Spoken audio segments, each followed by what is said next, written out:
新闻头起先来看台中一中的相关。顶礼拜六有一个69岁阿桑，伫咧巷仔骑奥多摆，煞凶去互一个查甫人捡物件攻击。家属和里长拢批评警察的办案态度是真歹，因要做笔录，煞一直讲无用，一直改时间。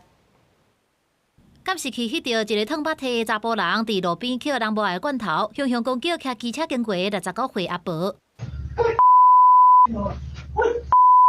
这个查甫人先甲机车引导，甲阿婆踢，佮摕罐头牵伊的头。16半暝1点外，台中市北区一中商圈附近的一个巷仔内发生随机攻击的事件。受害者规身躯有9个所在刺伤，事发了后非常的惊吓，赶紧伫徛街道3台监视器，厝边隔壁感觉治安哪会这歹？真小心哦。安怎讲？因为像安尼，加好，遐老伙仔就出来边。出门还这样看一下，可能要买东西，你看都会紧张，怎么不会紧张？你看造成他不认识的进来，然后这样进来，我妈妈都会怕啊。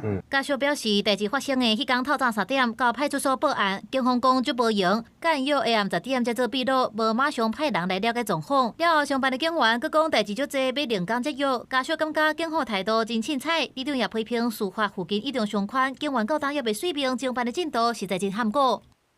他们的解释是说，因为他不是现行犯嘛，哈，所以在事后在做笔录完了以后，有找到这个人呐，然后这个最多也只能够函送，这有一点恐怖呢，因为我们这边除了商圈之外啊，我们还有一个学区，学校的学生也住在附近啊。适逢周末假日，育才所辖区商圈的报案量比较大，那受理的员警因忙于他案。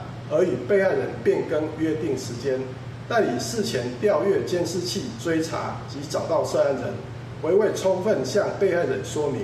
警方表示，嫌犯已经追查到案，经过了解是一个爱啉酒的家友。因为被害人报案了后，就展开调查，并无凊彩办案，已经依照伤害罪，甲男性函送台中地检署侦办。公司新闻采访报道。